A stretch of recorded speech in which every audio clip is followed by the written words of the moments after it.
Hello guys, so today I will discuss about the variable and constant in Java. So we have a lot of topics today with regards to a variable like why variable called variables or what is really a variables in Java. So we have declaration of variables as well as the computation of variables using math operators like addition, subtraction, multiplication, and division. Okay? So now, why variable called variable? So in mathematics, so a variable called variable because they are vary. So it is the same with Java. So meaning they can have a variety of values. But guys, in Java, it depends on the assigned data types or it depends on the value types na tawag. Okay? So a variable is a piece of memory that contain a data and value. Okay, so in analogy or in real life, a variable is like an empty glass. Okay, so let's keep it as an empty glass, or it is a container. Okay, now the values is the liquid. The question is, what kind of liquid, or what types of liquid? Juice or water or coke or etc. Okay? So, ganun guys yung comparison in real life. So, we have a glass or an empty glass and we have a liquid. But what kind of liquid?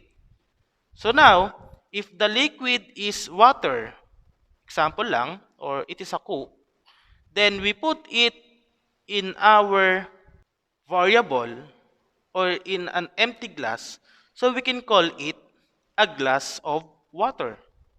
Okay, in programming, that is the data types na tinatawag, which is it could be an int, it could be short, it could be a long, it could be a char or character, it could be a boolean, and much more. So later on, I will discuss about the primitive data type in Java programming, okay? So a variable those has a data type na tinatawag natin. So a variable is a symbol or a name that stands for a value. Example, we have A, or it should be B, or we have C. So sa naming ng variable guys, so ikaw yung bahala kung ano yung gusto mong ipangalan sa variable natin. Okay? So yung madali natin siyang makikilala. Example, we are trying to create a business system. Now, yung variable aside natin is yung price ng hotdog. Okay? Yung isang variable natin is for the price of egg. Yung isang variable natin is the price for French fries. Okay? So now, yung variable na yun, pwede mong ipangalan mismo sa hotdog, pwede mong ipangalan mismo sa egg, pwede mo mismo ipangalan sa French fries para mas madali siyang matandaan. Or along the program, mas madali mong ma-identify kung ano yung value ng variable natin. Or kung paano natin i-declare si variable. Okay? Kung paano natin siya i-initiate doon sa ating program. Okay. Now, when we declare a variable, we ask the computer to set aside the place in the memory to store the particular piece of information. Whenever we use the name of the variable in our code, the program refers to a value that is stored. Example, no? Nag-create tayo ng value or nag-create tayo ng variable in our program. When we initiate that variable in our program, yung program natin is ang nare-refer niya kung ano yung value sa loob ng variable. Example, let's back to the analogy. We have a glass of water. Now, what we are referring is not in the glass. Okay? We are referring to the water inside of the glass or inside of the container. Okay? So kasi yung container is just a container. Ang mahalaga is what inside of that container. Example, yung tubig. Okay? Okay, back to the Java. So example, yung value na nasa loob ng variable. Okay? Okay, remember that variables in Java have a type. Okay? And they can only hold one kind of data. Kasi guys, example, no? Let's back to the analogy. We have a glass of water. So it said that the Java can only hold one kind of data. So meaning, a glass of water can only hold a water. Kasi meron na tayong tubig dun sa glass natin or sa empty glass. Okay? Now, if we put another liquid to that water, so ano mangyari? Example, the other liquid or what we put is the Coke or mantika. Okay? So, hindi siya pwedeng magsama. Magkakaroon ng error pagdating sa program. That's why the variable can only hold one kind of data. Example, kung int siya, so it should be integer. Okay? Kung decimal point siya, it should be double. Okay? So, hindi natin pwede, or hindi tayo guys pwede maglagay ng dalawang data type or ng dalawang magkaibang data sa isang variable. Okay? Now, when we declare a variable, we must define what kind of value will be stored in our variables. Tulad ng sinabi ko kanina, we have a glass of water. Now, or we have an empty glass. Now, we should identify what liquid yung ilalagay natin sa what? Doon sa empty glass. Okay? What kind of liquid? We should first identify. Okay? Para matawag natin siyang glass of water, glass of Coke, glass of juice. Okay?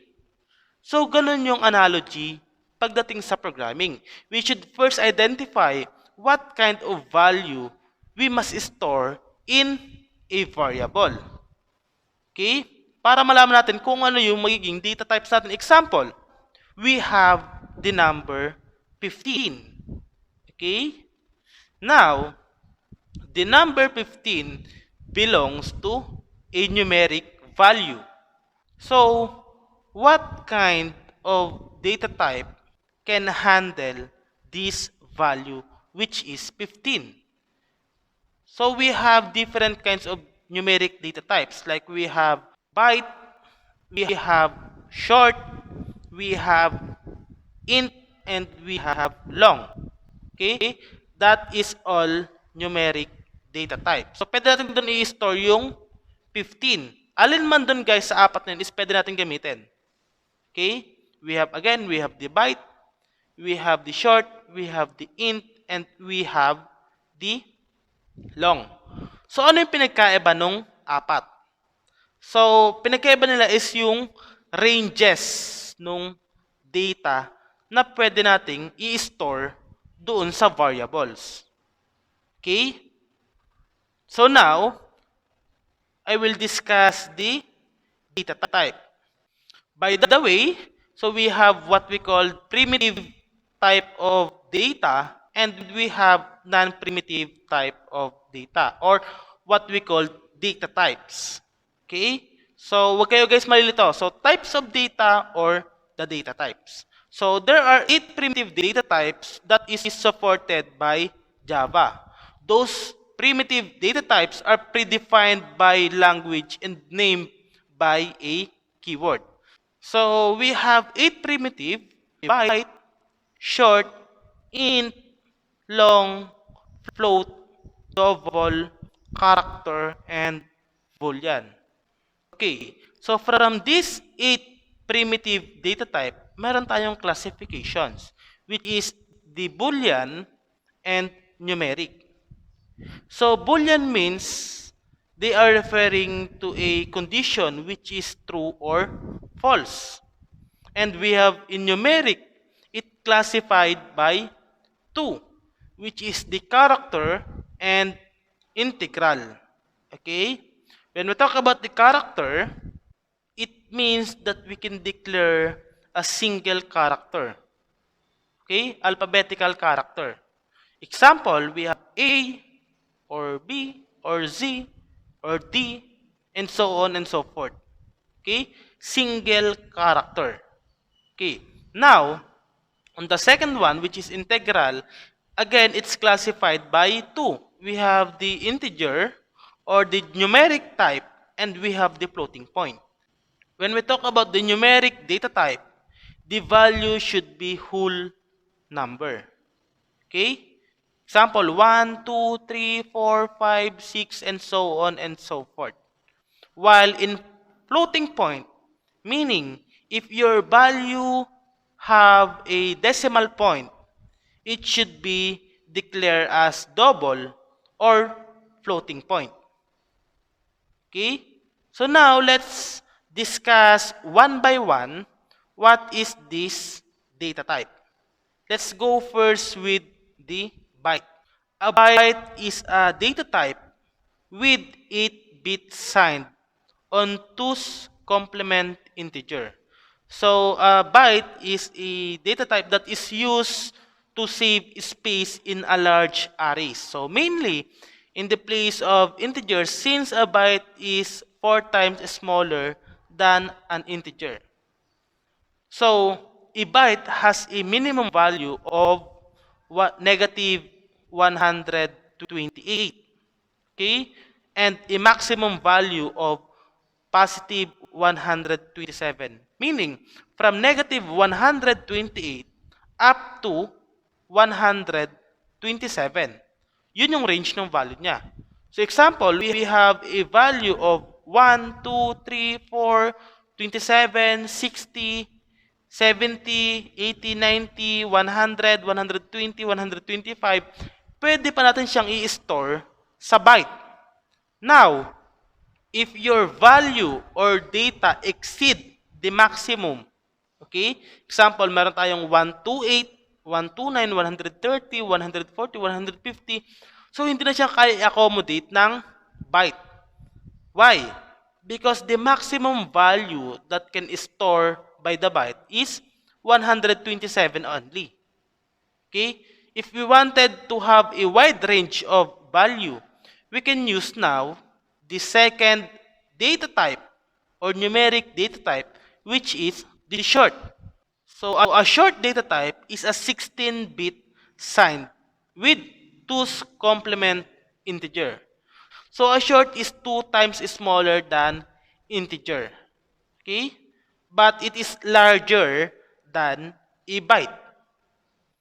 So the minimum value of the short numeric data type is from negative 32,768 up to, okay, positive 32,767. Meaning, from that range or from negative 32,768 up to, okay, 32,767 is pwede natin siyang i-store sa short. Example, we have a hundreds or thousands of values. Okay? 22,000, 19,000, 30,000, 31,000. We can store it in short. But again, if we exceed the maximum range of values, which is, say, for example, 34,000, 35,000, and so on and so forth. So, hindi na rin siya kayang i-accommodate ni short. That's why we should use the next numeric data type, which is integer. And this one is the most used by the programmer. Okay?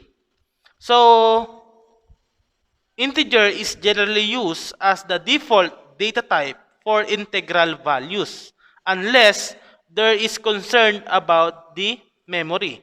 Tulad yan ang sinabi ko kanina, guys. So, si integer is yung most commonly used by a programmer. Example, ang value natin is 1, 2, 3, 4, 5, 6, 7, 8, 9, 10. So, mas ginagamit pa rin ng integer than byte. Okay?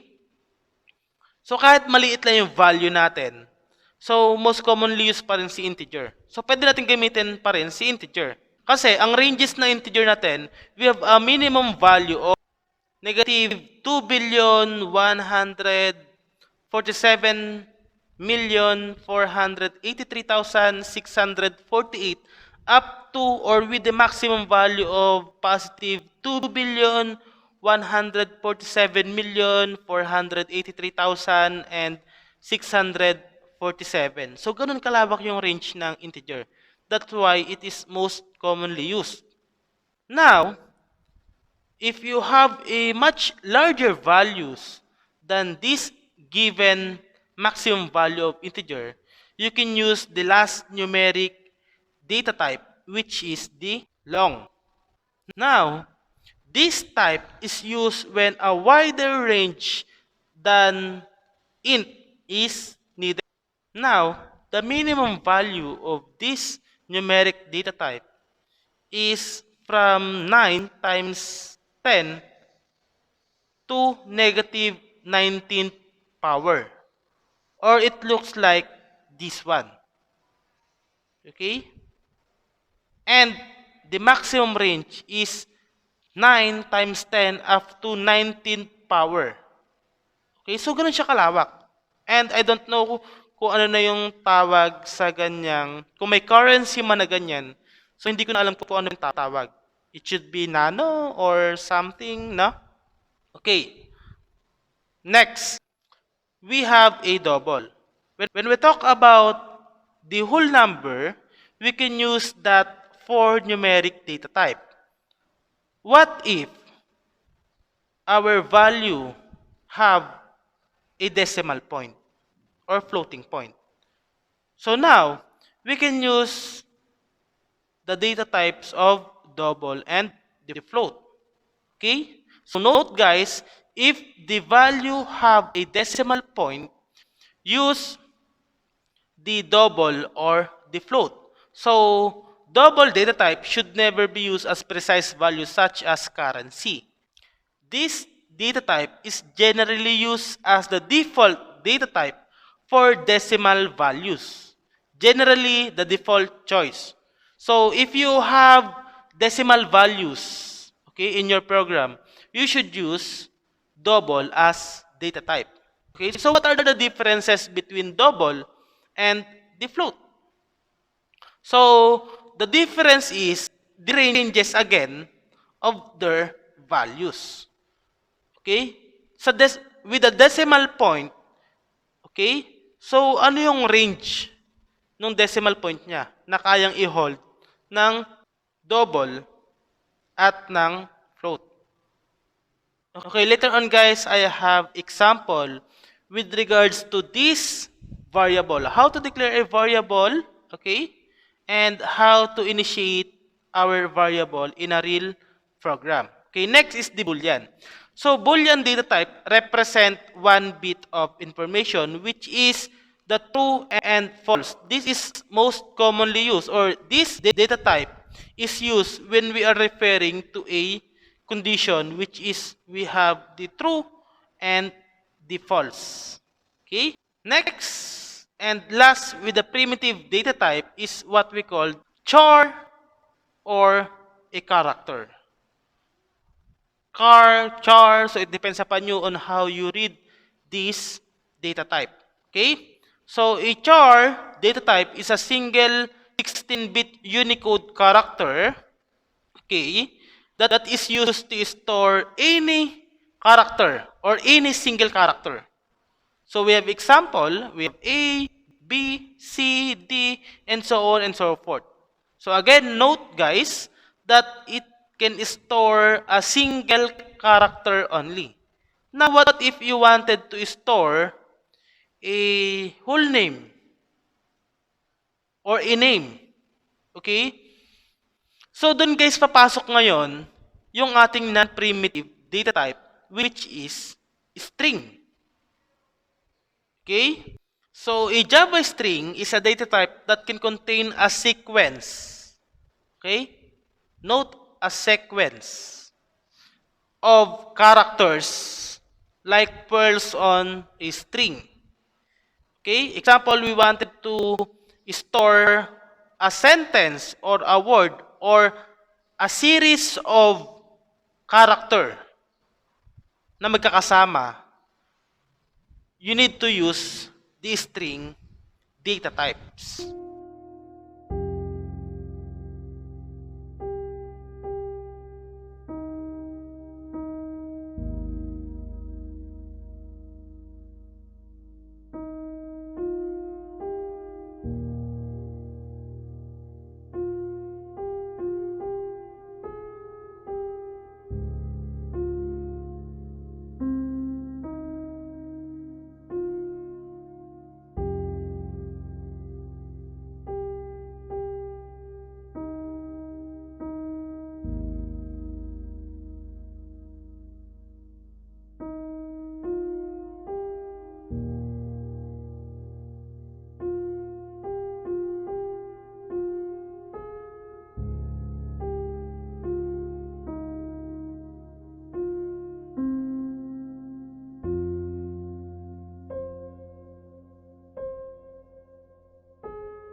So that's it. So I hope that you learned from this video. So just tune in my channel for more Java updates. Okay? Thank you.